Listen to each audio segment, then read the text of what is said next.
Saúdo todos os irmãos e irmãs com a graça e a paz do Senhor Jesus Cristo. Quero convidá-los para a leitura do livro de Ruth. Livro de Ruth, logo após o livro de Juízes. Capítulo 1. Mês de maio, mês da família. E família é obra de Deus em nossas vidas. Vamos hoje refletir um pouco então sobre a família caminhando na tormenta, baseado então neste primeiro capítulo do livro de Ruth.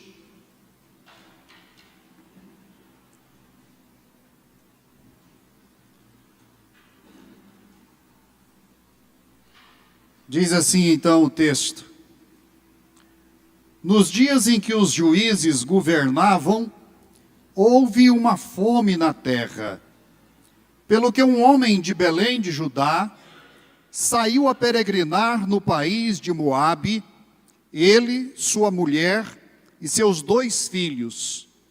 Chamava-se este homem Elimeleque e sua mulher Noemi. E seus 2 filhos se chamavam Malom e Quiliom.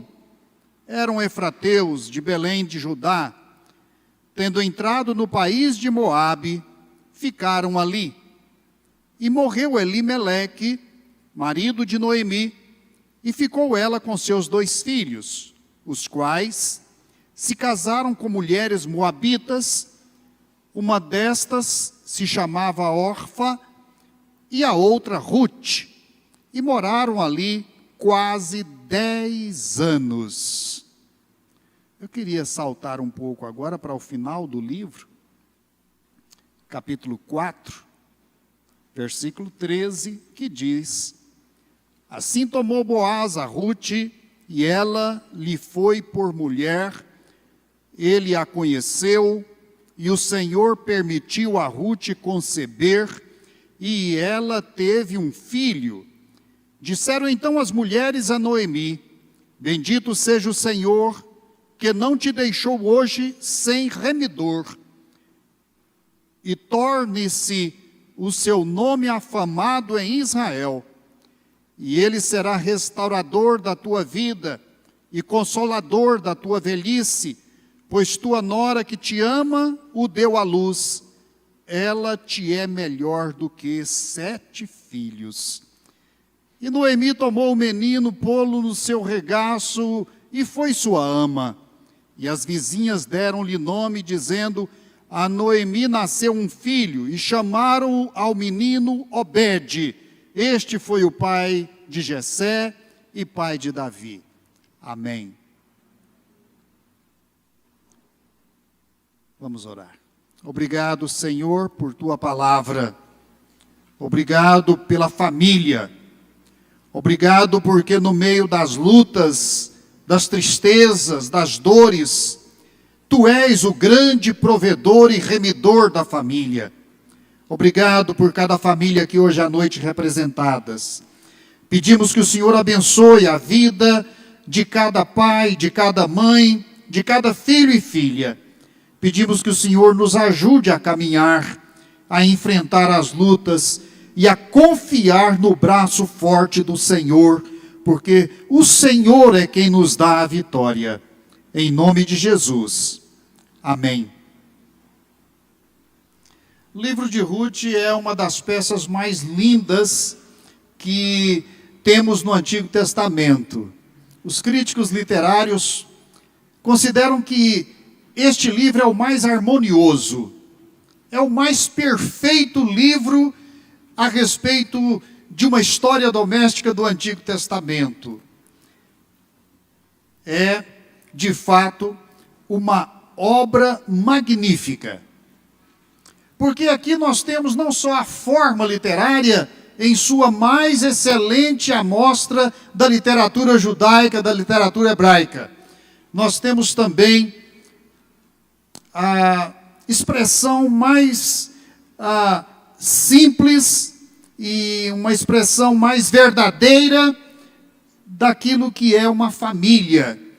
E uma família, digamos, sem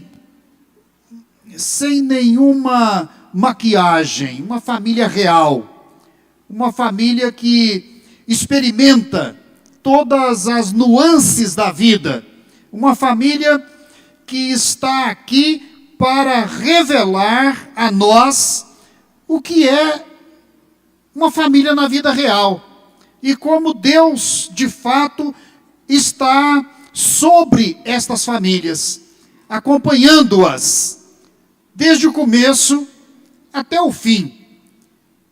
O livro de Ruth é um livro que apresenta um Deus provedor, talvez um pouco escondido, mas um Deus que age, um Deus que encaminha os destinos, um Deus que permite os erros, um Deus que chama de volta, um Deus que restaura. A figura de Ruth deu nome ao livro, mas a figura central é Noemi. E o livro, ele conta-nos então a saga de Noemi, de modo que todos se comovem ao ler esta história.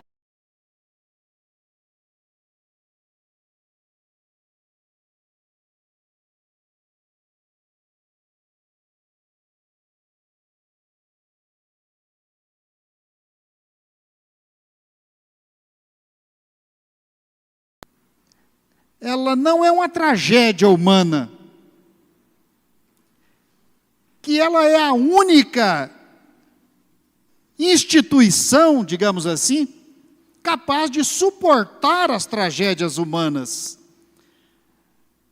A vida de Noemi, do seu esposo, de seus 2 filhos, mostra uma família enfrentando muitas lutas, enfrentando perdas na caminhada, enfrentando terra desconhecida, mas ao mesmo tempo, uma família que aparentemente iria ser extinta, de repente, novamente floresce. Na família, então aqui Deus revela o seu amor e o seu cuidado. A família é central. A família é o lugar onde Deus nos conduz pelas tormentas da vida até nos conceder a vitória. Vivemos num tempo em que a família tem sofrido muitos ataques. Vivemos um tempo em que pessoas desistem da família. Vivemos um tempo em que casais, muitas vezes, se perguntam: por que ter filhos? Por que colocar no mundo filhos que hão de sofrer amanhã? Por que dar continuidade a isto? Não é melhor simplesmente gozarmos o prazer da vida, da companhia de quem amamos, sem deixar uma herança que sabemos será uma herança que vai enfrentar as dores da vida? Pois bem, eu gostaria de dar destaque a este primeiro capítulo de Ruth, primeiramente porque me chamou a atenção o fato de que muitos comentaristas bíblicos que tratam do livro de Ruth, eles como que passam por cima deste capítulo. Eles consideram este capítulo simplesmente uma parte introdutória do livro e já constrói o comentário levando em consideração o restante do livro, como os capítulos 2, 3 e 4, para poder então focalizar a figura de Davi, porque o livro, ele na verdade é uma história que termina apontando para o rei Davi, para a dinastia, para o reinado de Israel. Então fica parecendo que este capítulo 1 ele é desnecessário até. E, na verdade, o capítulo 1 é o coração do livro. O capítulo 1 é onde nós vamos encontrar, então, a saga desta família, aquilo que lhe aconteceu, aquilo que foi, de fato, a luta que ela enfrentou. E este capítulo 1 nos dá como que uma moldura da família. E creio que os passos que marcam este capítulo nos dão uma moldura da família contemporânea, da família real, das dificuldades pelas quais as famílias passam, e especialmente neste tempo em que nós vivemos. Tempos de lutas, de calamidades, por que não dizer tempos de gravidades. Tudo parece muito grave. Tudo parece que vai destruir as nossas vidas. Parece que o futuro está fugindo das nossas mãos. Parece que o olhar nosso não é capaz mais de penetrar a distância do tempo futuro. Parece que tudo vai se esgotando no presente. E parece que tudo vai morrendo. Então, a família parece estar no seu limite. A família parece que está morrendo junto com esta fase da história, não é? E é importante que nós entendamos que a família é fundamental. A família é o lugar privilegiado da existência humana. A família é o nosso lar. E este lar é onde nós encontramos a satisfação das nossas vidas. Então, este livro é, na verdade, uma vibrante defesa da família, da força da família. Ainda que ela chegue ao limite de desaparecer. No momento em que Noemi ou Noemi fica absolutamente desamparada. Não tem mais marido, não tem mais filho. Mas aí surge uma força que vem de fato da esperança de uma notícia que ela recebe, de que na terra natal dela a fome tinha cessado e a primeira colheita estava marcada para acontecer. Bem, a família então é este fenômeno humano que é capaz de enfrentar as tormentas, de vencer as lutas, de empurrar o seu fim um pouquinho para frente, de não desistir nunca. A família não acaba. A família é resistente.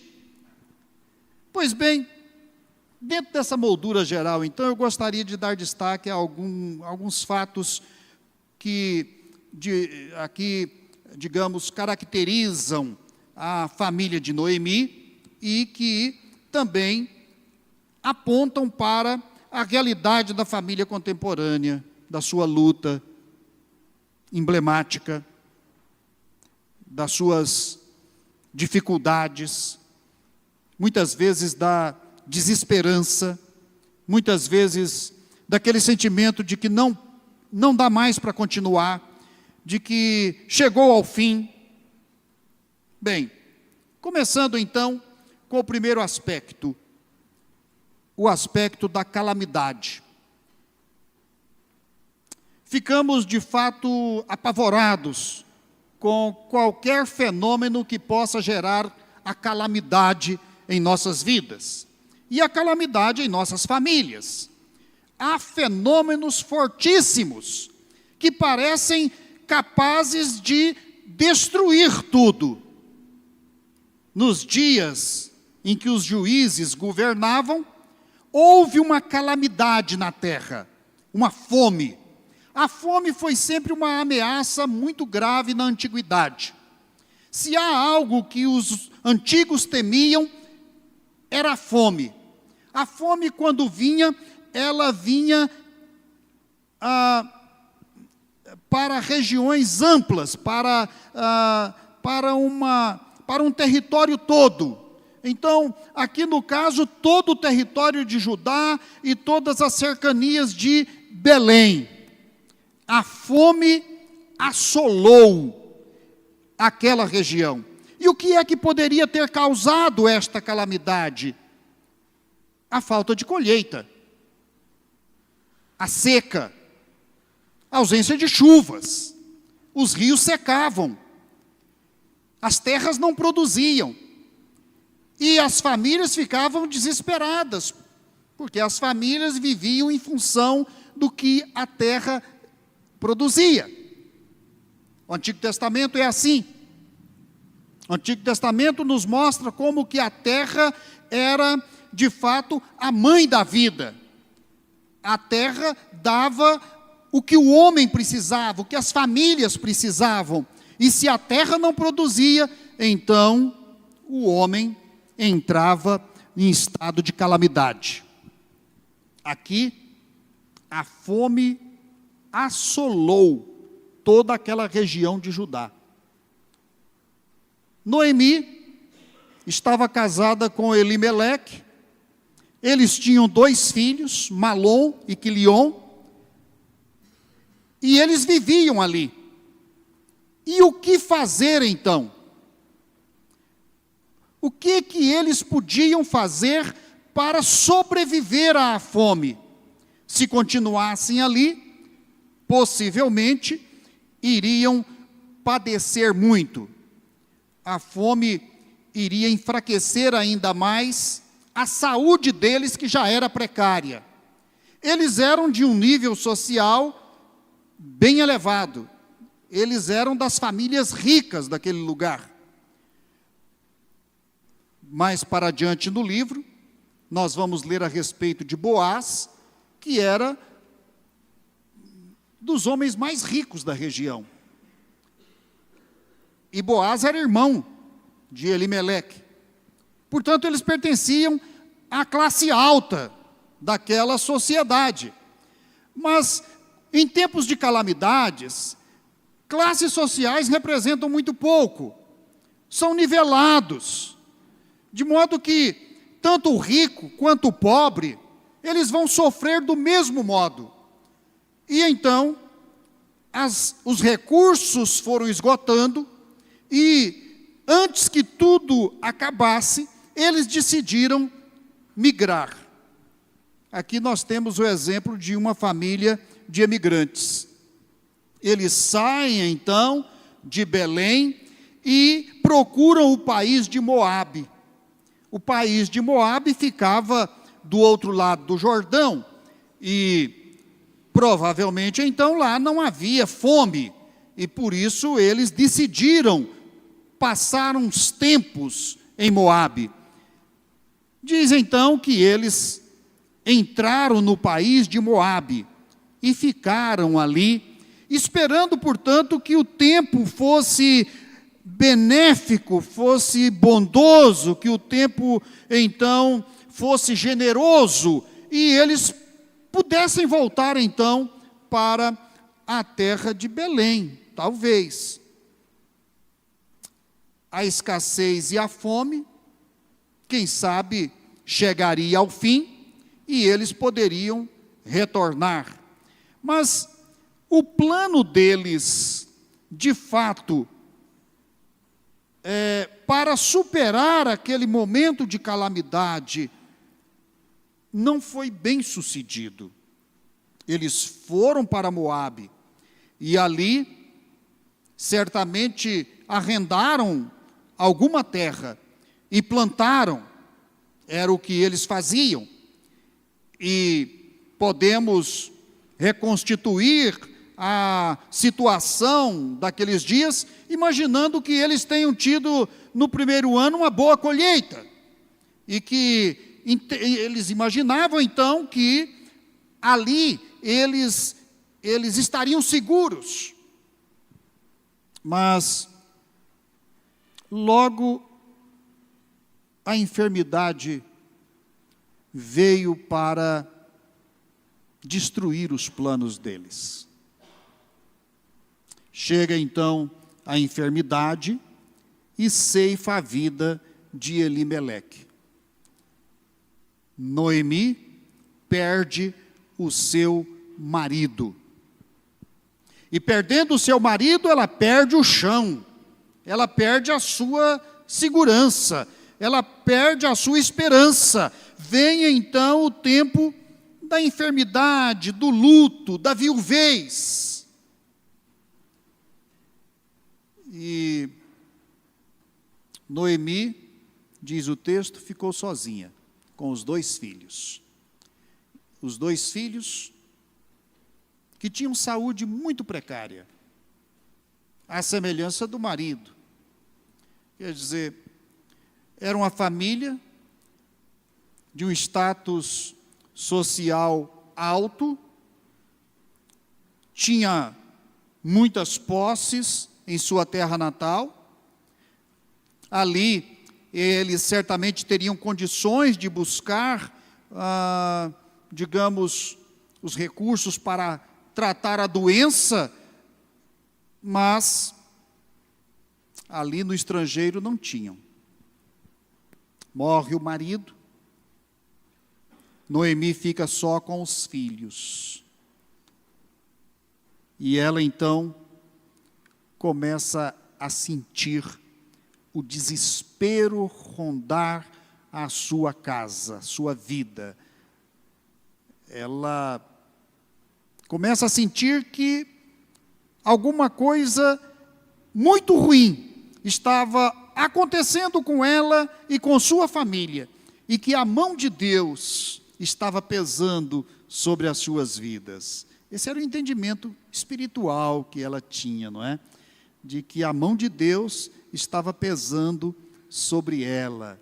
Na verdade, em todo o processo calamitoso, em todo o processo de enfermidade, a primeira coisa que vem ao coração de alguém que crê é que a mão de Deus está pesando sobre ele.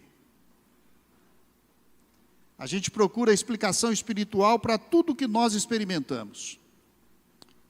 A gente procura atribuir a Deus todos os males que recebemos. A gente tenta, digamos, um tipo de explicação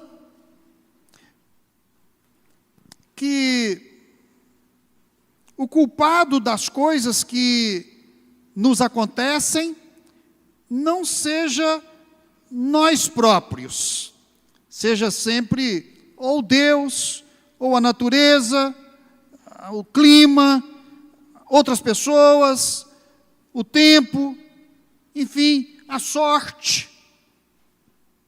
Noemi estava nesta situação. O Todo-Poderoso me encheu de amargura. É triste quando a vida se torna um lago de amarguras. As amarguras tornam a vida insuportável. E Noemi, então, passou os dias do luto de seu marido, e ela não tinha como voltar para a terra natal, e decidiu então permanecer ali, e esperando que seus filhos se casassem, e casando, ela pudesse então encontrar apoio para a sua caminhada. E de fato os filhos casaram. Os filhos casaram, as noras pareciam pessoas extremamente cuidadosas com ela. Uma se chamava Orfa, a outra se chamava Ruth, de modo que ela permaneceu ali 10 anos.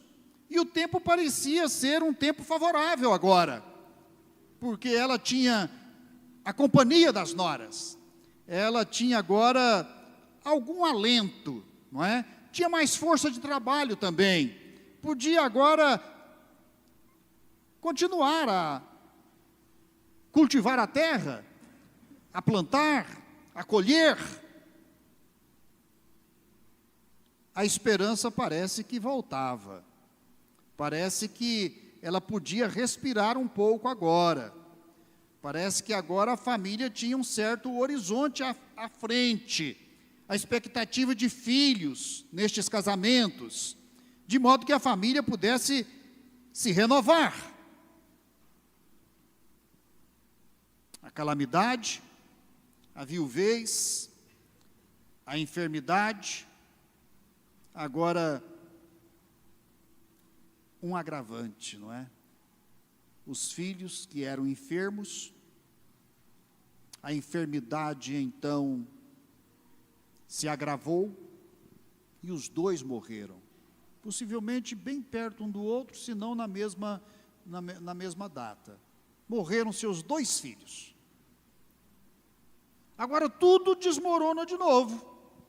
O que fazer então? Parece que cada passo que ela tentava dar adiante, a força das lutas e a frustração fazia ela recuar e ela não conseguia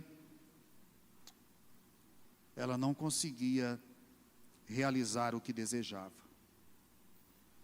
Portanto, agora com os filhos mortos, o texto mostra o choro. Quando fala da morte do marido, o texto não está falando em choro, mas quando os filhos morrem, então agora vem o choro. Ela se sente profundamente amargurada. Ela diz: porque mais amargo me é a mim do que a vós mesmas, porquanto a mão do Senhor se descarregou contra mim. É difícil medir o estado espiritual, emocional, a amargura de coração que pesava sobre Noemi. O choro, a tristeza estavam agora realmente dominando a vida de Noemi. Moabe já era uma terra agora indesejável, era uma terra de sofrimento, era um cativeiro. Ela tinha as 2 noras com quem dividir a solidão, mas agora não eram 3 pessoas que se consolavam, eram 3 pessoas que amargavam a solidão. 3 viúvas, sofrendo perdas tão graves, perdendo toda a expectativa de futuro, não tendo qualquer nível de segurança, não tendo, de fato, recursos para sobreviver. Chegaram ao fundo do poço, não é? Chegaram a um nível onde elas não tinham mais expectativa alguma. O futuro chegou ao fim. Acabou. É o fim. A família foi destruída. A morte levou marido, filhos. E família, se não tem com quem compartilhar a vida, não é família, é solidão. Noemi parecia a mais desiludida delas. E quando ela quer falar com as noras, ela aconselha que elas voltem para a casa de seus pais. Voltem, disse Noemi. Casem-se de novo. Reconstituam as vidas de vocês. Voltai, filhas minhas, ide-vos, porque já sou velha demais. E vem o sentimento da velhice, não é? Esse sentimento da velhice é um sentimento que destrói a gente. A gente começa a contar os anos de trás para frente, não é? Quantos anos me restam? Aqui para Noemi, ela deve estar pensando assim: não me resta muita coisa mais. Eu não tenho mais nada para oferecer. Eu não tenho mais nada a fazer aqui. E então, ela quer dar a oportunidade às suas noras de refazer as vidas. Havia naquele tempo uma lei, não é? Um costume, que era o costume do levirato. Levir, em hebraico, significa cunhado. Então, o cunhado deveria casar-se com a viúva para que a família não chegasse ao fim. Ele, então, daria a ela uma descendência. Mas Noemi diz para elas: como é que eu posso oferecer a vocês outro filho? Mesmo que eu me casasse esta noite, vocês iriam esperar o meu filho se tornar adulto para que ele pudesse casar com uma de vocês? Claro que não. Então, esta tradição não poderia ser aplicada a elas. Isto tudo para tentar convencer as suas noras a retornar para suas casas, recomeçar as suas vidas. As noras não estavam também com muita expectativa, uma vez que já tinham vivido tantos anos com os seus maridos, e elas também estavam muito desanimadas. Mas Noemi convence uma delas a voltar. Orfa, então, chorando muito, e seguindo o conselho da sua sogra, ela beija Noemi e volta para os seus familiares. Não temos mais notícia dela, o livro não conta mais a respeito da vida dela. Então Noemi voltou-se para Ruth e disse: olha, a tua cunhada voltou para o seu povo, para os seus deuses, volta também tu, não venha comigo, volte. É claro que este conselho de Noemi era o mais racional possível, era o conselho mais correto, era de fato a sabedoria dela agora, procurando orientar as suas noras. Então ela é surpreendida com a reação de Ruth. E aqui um outro aspecto, então, agora, da família enfrentando calamidade, que é a amizade. A amizade. Quando é que a amizade surge? Como é que a amizade se torna, de fato, esta força poderosa, capaz de trazer esperança, de renovar forças? Então Ruth diz para Noemi: não insista comigo para que eu te abandone. Não insista para que eu deixe de ir contigo. Porque onde quer que tu fores, eu irei. Onde quer que você dormir, eu dormirei também. O teu povo é quem eu quero para meu povo. O teu Deus, este será também o meu Deus.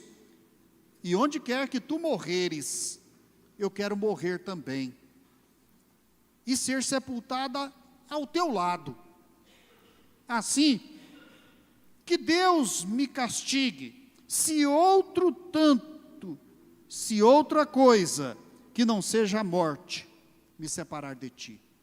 Isto é uma declaração de amizade muito profunda, não é? É uma declaração de amor verdadeiro, de alguém que sente o que a outra pessoa está sentindo e que quer dividir com ela a sua vida. Vendo Noemi que não podia, de fato, convencer Ruth a deixá-la, então ficou em silêncio agora.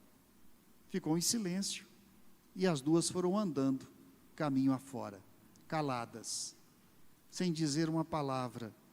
Elas foram andando. E Noemi iniciou o seu retorno, então, para Belém. E diz, então, que elas ouviram a caminho de Belém,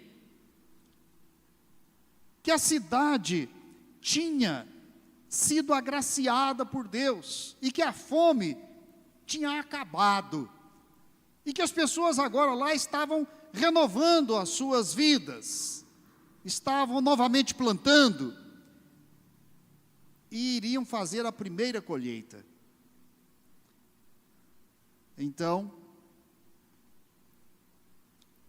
elas foram de volta para Belém. É interessante como há uma mudança aqui nesta caminhada das duas. As duas vão caminhando, elas selam a sua amizade, aquilo traz força para elas poderem viajar, caminhar, voltar, e a amargura agora começa a ceder lugar para um novo dia. E recebendo então esta notícia de que a terra natal dela estava livre da fome, ela então renovou as suas forças, porque ela teve uma boa nova aqui, não é? A boa nova de que o Senhor estava abençoando a terra de Belém. Então, ela viu o raiar de um novo dia. E diz então que assim, pois, foram-se ambas até chegarem a Belém. E sucedeu que, ao entrarem em Belém, toda a cidade se comoveu por causa delas. E as mulheres perguntavam: é esta, porventura, Noemi? Há tantos anos, há mais de 10 anos ela tinha saído dali, e era conhecidíssima naquela cidade, e agora ela volta, as pessoas antigas ainda a reconhecem, não é? Então, os sentimentos começam a mudar. Há um sopro de emoções renovadas aqui agora.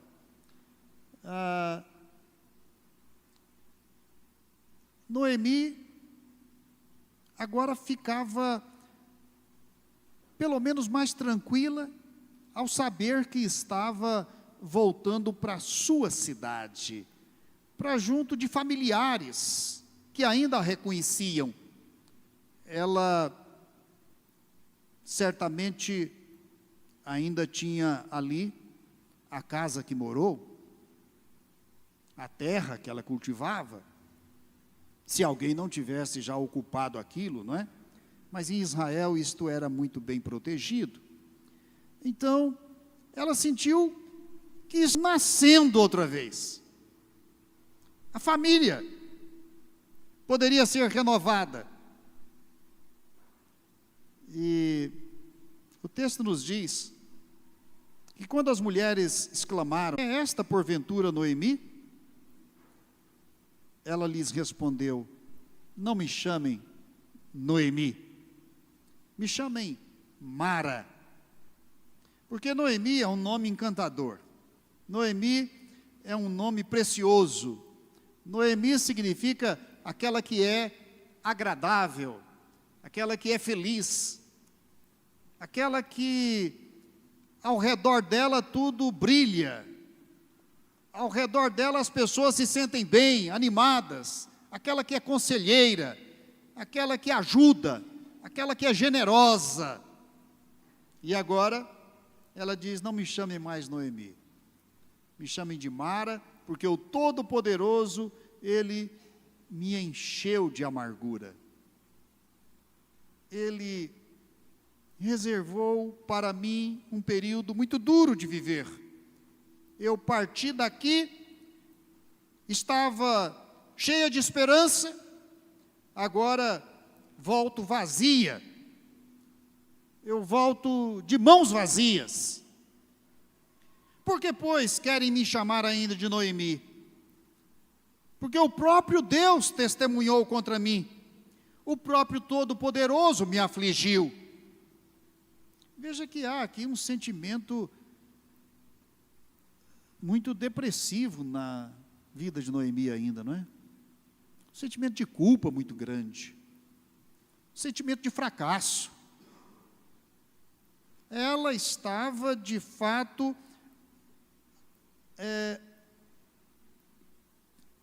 com o coração partido, a marca das perdas. Ela saiu dali casada com um homem rico. Ela tinha 2 filhos que prometiam uma família grande.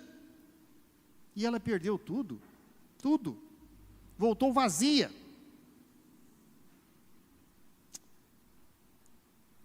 Mas em todo este contexto, nós não podemos ignorar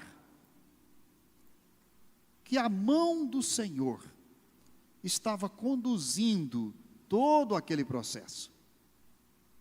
Não há calamidade que se sofra sem que a mão do Senhor esteja presente, sem que o Senhor conheça. O Senhor sabe todas as coisas. E Ele sabe e não se omite. No tempo certo, Ele age. No tempo certo, Ele orienta, Ele guia, Ele muda a situação de nossas vidas. E isto mostra, este capítulo 1 especialmente, mostra como a fé de Noemi ainda resistia naqueles tempos de tormenta. Ela não deixava de falar do nome do Senhor. Ainda que ela compreendesse que o Senhor estava trazendo ventos contrários, mas era o Senhor dela. A sua fé resistia na tribulação, a sua fé resistia nos tempos das perdas, do luto, da enfermidade, do sofrimento. Ela não amaldiçoou o Senhor, não negou o Senhor. Ela só não pôde se alegrar com o que o Senhor fazia na vida dela. Mas ela ainda que estando cheia de tristeza e de amargura, ela podia reconhecer que foi a mão do Senhor que permitiu tudo aquilo na vida dela. Na verdade, o coração de Noemi nunca quis sair de Belém. Esta é a verdade. Noemi e a família peregrinaram longe de sua terra natal, longe de Canaã. E essa busca de abrigo fora da terra prometida, fora do âmbito da proteção divina, não podia ser realmente bem-sucedida. Por mais que a terra de Moabe fosse promissora, por mais que a terra prometesse comida, boas colheitas, sossego, ela não deveria buscar abrigo longe da presença do Senhor e da terra que o Senhor lhe havia dado. Foram muitas esperanças frustradas, perdas irreparáveis. E no meio da busca por abrigo naquela terra estrangeira, ainda assim Deus lhe deu graça, mas não era lá o seu lugar. Ela estava peregrinando longe do seu lar. Ela sentia que estava fora do seu lugar. E foi quando ela, então, decidiu voltar para a terra de Belém, como se Deus lhe estivesse fazendo um chamado, que a vida começou, então, a ser renovada. A família de Noemi não acabara porque seu marido e filhos foram para a morada eterna do Senhor. Não. Noemi viu sua vida se renovar na família de sua nora Ruth, que se casara então com Boaz. Ela nunca podia imaginar que a vida fosse trazer para ela aquele tipo de situação, não é? Dela depender de um remidor, de um salvador. Ela fosse depender de um homem, da vontade de um homem, que ela jamais podia prever. O que é que ele decidiria? Como é que ele as trataria? Mas aquele homem era um escolhido de Deus. Era Boaz. E Boaz era um homem amigo, era um homem generoso, era um homem bondoso e era solteiro. E então Deus conduz a vida agora de Noemi,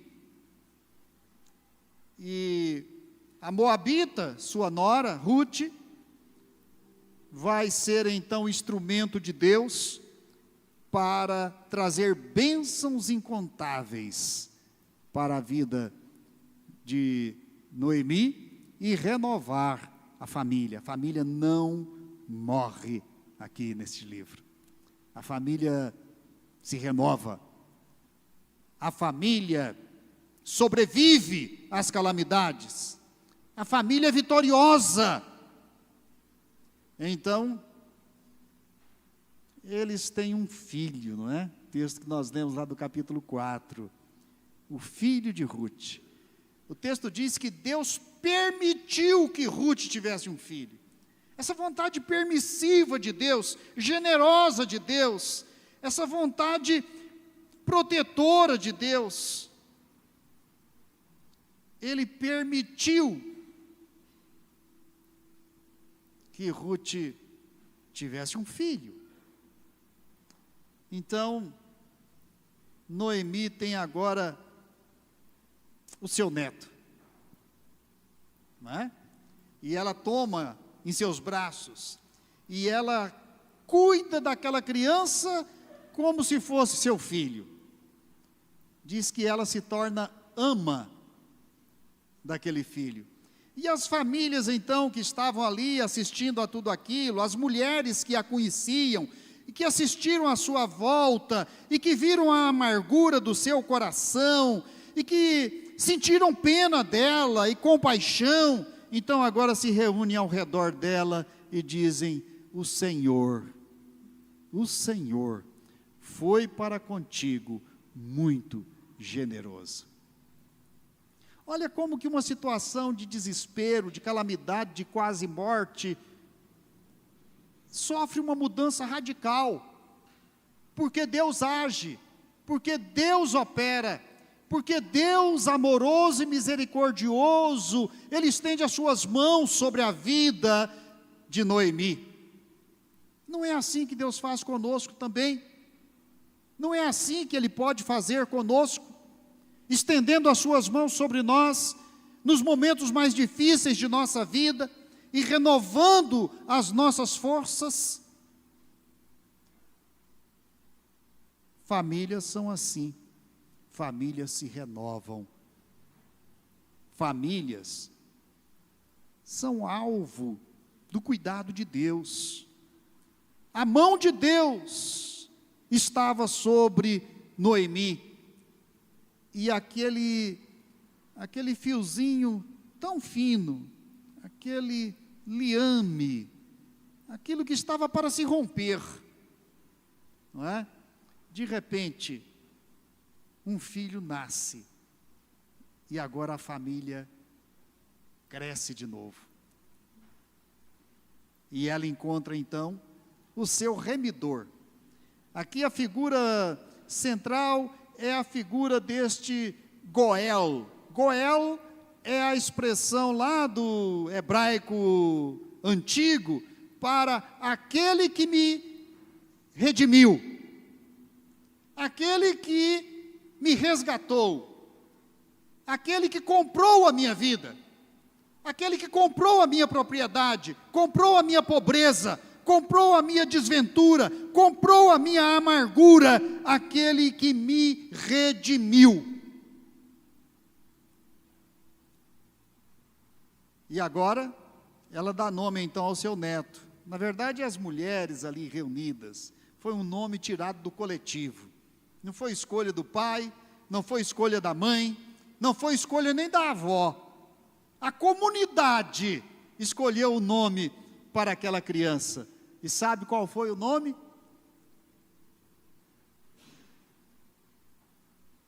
O nome foi Obed. E Obed significa o servo. O servo. Porque o pai se chamava aquele que reina, o rei. Mas de que adiantou aquela riqueza? De que adiantou aquela posição social? De que adiantou tudo aquilo? A calamidade levou tudo. E agora tinham que começar do zero. E então o nome da criança é servo. Que coisa linda. Servo, simplesmente servo. Nada de ambição, nada de vaidade, nada de superstição também. Servo foi o nome que deram àquela criança que nasceu de Boaz e Ruth e que agora renova a família de Noemi para a glória de Deus. E é este que vai ser o pai de Jessé, e é este que vai ser o avô de Davi. E é este que vai estar na genealogia de Jesus. É este que vai agora marcar então a qualidade futura daquela família. É uma família de servos, servo de Deus, aquele que vem para renovar a esperança, aquele que vem para dar continuidade à família, aquele que vem para ser o primeiro remido daquela família, e ele vai ser servo. E então vem a colheita e vem a abundância. Deus agora restaura vidas, restaura famílias, restaura Belém, restaura a terra prometida.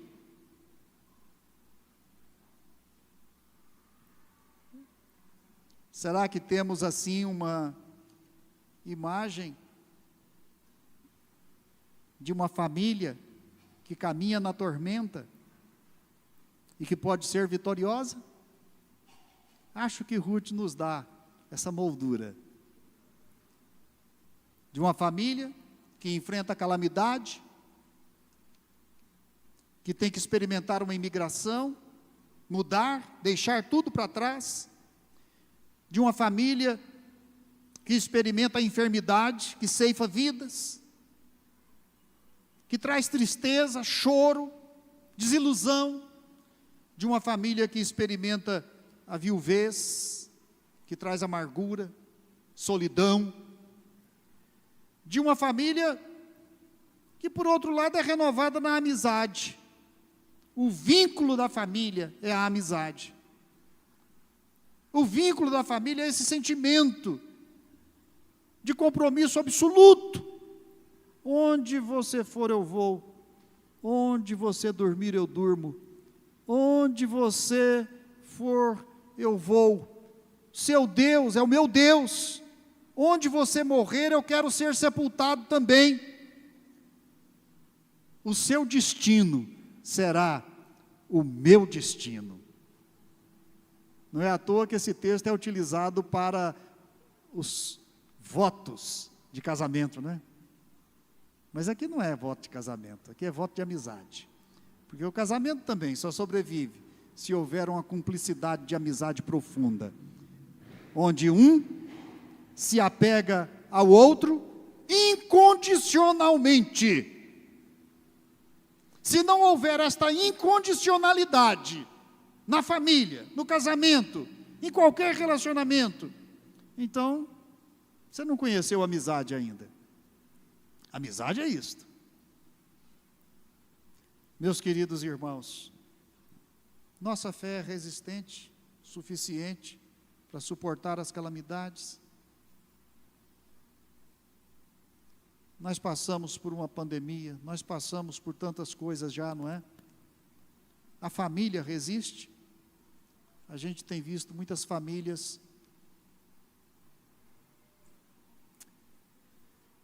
que se separam. Nós temos visto casos tão tristes de relacionamentos desfeitos, de compromissos superficiais, de votos que não são cumpridos,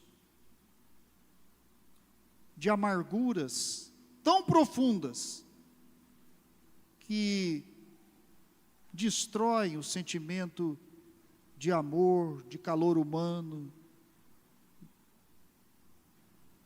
de empatia, não é? O que nós temos então nessa história de Noemi é o exemplo, meus queridos irmãos e queridas famílias, de que a família é o segredo das nossas vidas. De fato, a família que mantém este sentimento que vemos aqui entre Noemi e Ruth, ela vence. Ela chega na terra prometida. Ela chega na casa do pão. Belém significa casa do pão. Ela chega lá. Vamos orar por nossas famílias? Vamos orar por nossos filhos, nosso futuro? Olhe para frente. Lá adiante. É lá que nós queremos chegar. Família junta, unida. Família comprometida. Família movida pela amizade profunda, incondicional. Família que ama. Família que Deus ama. Família que Deus protege. Família que é redimida, porque ela é comprada pelo remidor. E o nosso remidor, nosso Goel, é Jesus Cristo, que nos comprou pelo seu sangue na cruz do Calvário. Vamos orar então. Senhor, obrigado por tua palavra.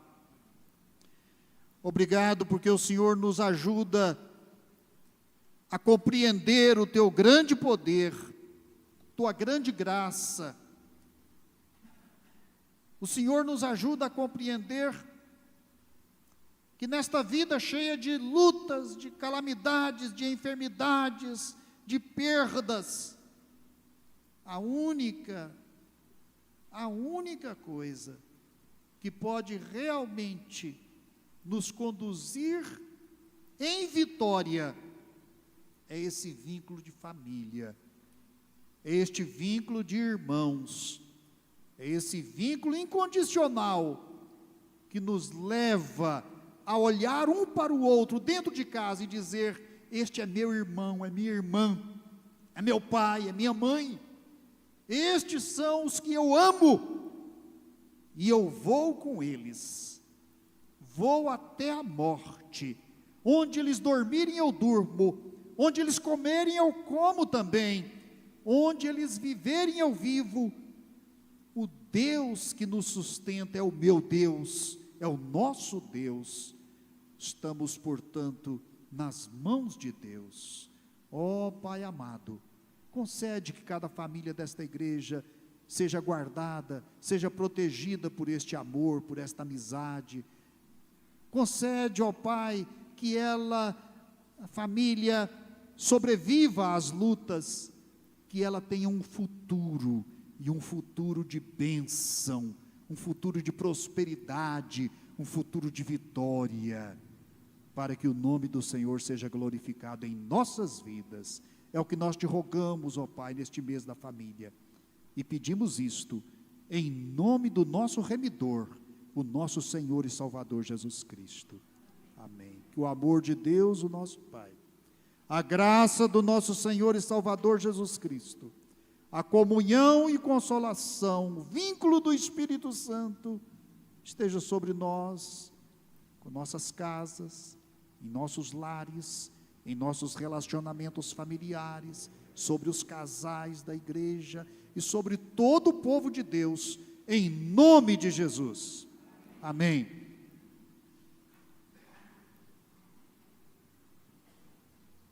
Estamos encerrados.